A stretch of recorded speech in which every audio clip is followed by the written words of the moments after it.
مساء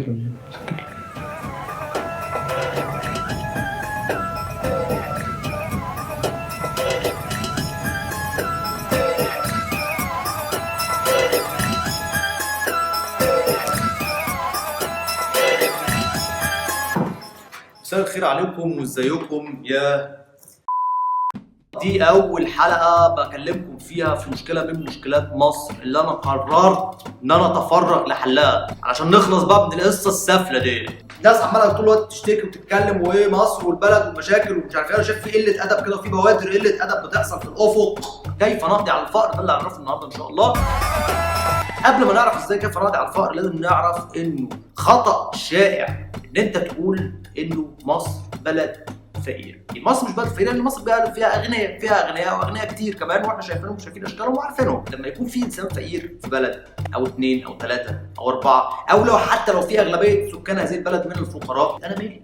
يعني انا دلوقتي لو انا بطني وجعاني مثلا وانا مثلا بسهل عندي اسهال اقول ان مصر بلد بتسهل اسهال مشكله مصر، مشكلتي انا بس. انا وضعت مشروع بشتغل فيه منذ اعوام عديده الا وهو مشروع المليون فقير جميل.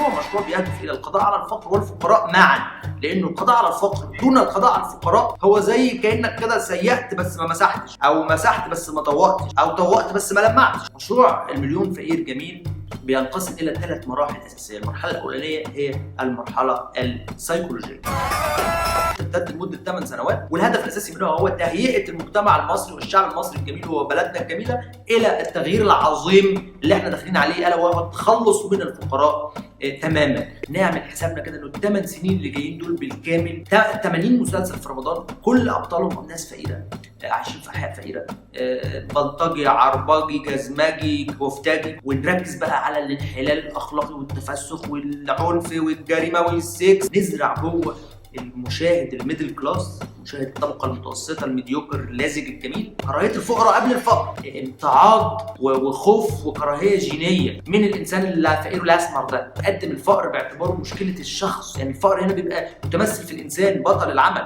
اللي هو محمد رمضان طبعا غالبا. يعني اعلانات فيها دايما الفقير يكون انسان مضحك او انسان قذر او قبيح او غريب مختلف عنك، هو مش زيك، الفقير ده حاجه ثانيه. تزود الفجوه ما بين الاثنين عشان اشوف الصلعه اقلق، اشوف الشنب اتبل، اشوف البنطلون القماش على طول اتوتر. وهو ده كمان مطلوب يتزرع في النفوس وعقول الاجيال الصغيره واطفالنا واحبابنا، لان هم دول اللي هيبنوا مصر، هم دول اللي هنعتمد عليهم في المراحل القادمه بقى، مرحله ب ومرحله ج.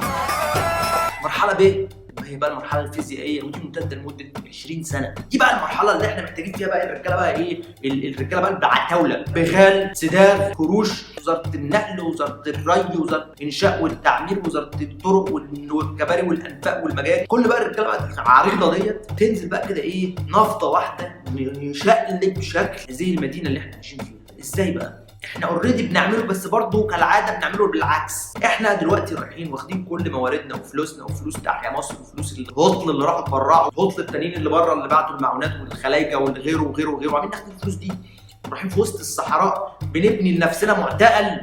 احنا علية القوم وسادة القوم، نروح نقعد في وسط الصحراء ونبني حوالين نفسنا اسوار، عايشين في قوقعه بنت ليه نسجن نفسنا وسايبين اشكال القذره الزبادي عماله تتنطط على كوبري قصر النيل يضاجعوا بعض زي الزومبيز في الاعياد وفي المناسبات، واحنا رايحين مستخبيين ورا نبدا بقى نحمي مناطقنا، نبدا نعمل نقط حدوديه، بوردر كنترول. اي حد داخل فين الفيزا؟ طبعا فيزا. انت لما تيجي تروح اوروبا ما بيرضوش يدخلوك ليه؟ عشان فقير معفن. انت معفن هتروح هناك توسخ لهم البلد. نفس الوضع، انا عندي حي نضيف، في واحد فقير معفن عايز يخش يوسخولي، انت داخل فين؟ تعمل ايه؟ في حد في المعادي عازمك تروح عنده، لو في هذه الحاله عازمك وانت معاك بنك ستيتمنت ومعاك ما يثبت ان انت هترجع تاني المنيره، ادخلك عادي واتابعك برضه وانت جوه، عشان لو عملت اي حاجه وقلت ادب ارحلك. ليه ما نستفدش يا جماعه من التجارب دي من اوروبا؟ ما تعلموش منهم ليه النظافه والذكاء والعنصريه الجميله؟ ما تعلمتوش من اوروبا غير الجين اند تونيك يا ولد.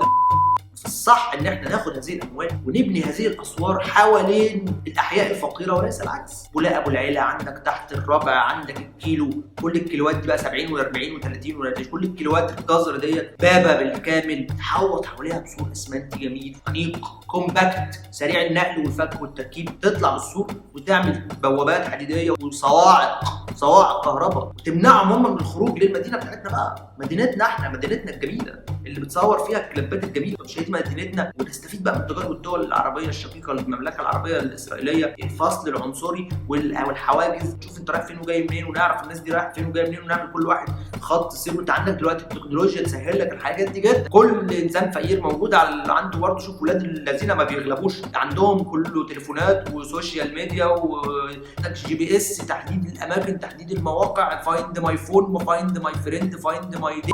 نعمل كل دوت ونتابع الناس نشوف بيتحركوا فين، ونحصر اماكنهم بحيث ان هم ما يخرجوش بره هذه الاصوات. احنا من اكثر الدول انتاجا للاسمنت، لماذا لا نستغل هذا الاسمنت في حبس الفقراء؟ نبدا بقى بعد كده نخش بقى على المراحل بقى ايه الثقيله بقى، هدم بيوت. تبدا تقول ده قايل للسقوط نهدم، ده الواجهه بتاعته مش عجباني، الوانها متنافره وعليها كلمه حج مبرور وذنب مغفور بتشوه المنظر، نهدها. بعد شويه تهد بقى كده، فاهم اللي هو ايه، مش عاجبني ده المبنى ده، مش عاجبني، معرفش صورته كده على الانستجرام ما عجبنيش. توعد الشعب ان انت بدل اللي انت بتهده لهم دوت تبني لهم حاجه ثانيه، بس انت مش لازم تلتزم، وهم اصلا بيزهقوا لان هم فقراء وما عندهمش حاجه اصلا ينتظروها من الحياه، وبيحمدوا ربنا ان هم اصلا عايشين وسايبينهم عايشين وسطينا، ولكن ده برضه لن يدوم زي ما هنعرف في المرحله الثالثه. مرحله الاباده دي طبعا يعني اللفظ نفسه عنده سمعه سيئه، عشان الناس لما تسمع تفتكر بقى ايه هتلر والجو دي. برضه كانت تجربه فاشله للاسف. لو كانت نجحت كان زماننا استفدنا كتير. احنا يا جماعه عندنا تاريخ طويل جدا من التضحيه بالبشر. الدولة الفرعونية الجميلة العظيمة، جدودنا العظماء كليوباترا وبلامون كلهم كانوا بيضحوا بالبشر من أجل أن يعيش الفرعون. فإحنا مش هنخترع العجلة، هنعمل نفس الكلام بس نعمله بثقة. نصلح برضو الأخطاء، لأن هم زمان كانوا اللي بيجوا يضحوا ياخد لك البيت أجمل بيت في المدينة ويقوم راميها في البحر. الغباء دوت، ويسيب لنا الكنب اللي إحنا عايشين معاه دوت. إحنا بقى ننقي الأشكال القذرة الزبالة ونرمي في البحر، نرمي في النيل، نرمي في أثيوبيا، ندفن في الصحراء، نحولهم لطاقة، ناخد أجسام الفقراء دي نحرقها ونطلع منها زيت نعمل بيه صابون سايل. محدش يلومنا، دي ثقافتنا. احنا فراعنه بنضحي بالبشر. ما عندكش حاجه عندي، انت عندك المملكه العربيه السعوديه بتقطع رقاب الناس وبتقطع دراعات الناس ومحدش عارف يتكلم معاهم عشان هم معتزين بثقافتهم. بعد مشروع التضحيه الثقافي نسميه اسم فرعوني جميل، نسميه مثلا مشروع الورده الزابله، ورده اللوتس الزابله مثلا. بعد ما نعمل كده ونتخلص بقى من كميات كبيره بقى في الافات وملايين وكده، الدنيا بدات تفضى. محتاج بقى بعد كده تتعامل مع البوست تروماتيك ديس اوردر. كل بقى الاطفال اللي شهدت المذابح والمجازر والبلاوي دي كلها تجيلك بقى بامراض نفسيه. نعمل حاجتين. الحاجه الاولانيه مشروع مسح ذاكره قومي، تضيع اللي انت عملته دوت من ذاكره الناس وتنسيهم ان ده حصل. اوبريتات، مسلسلات، تماثيل من ماده الجص، مسلسل الجماعه 3 طبعا ده هيبقى له دور كبير جدا في ان هو.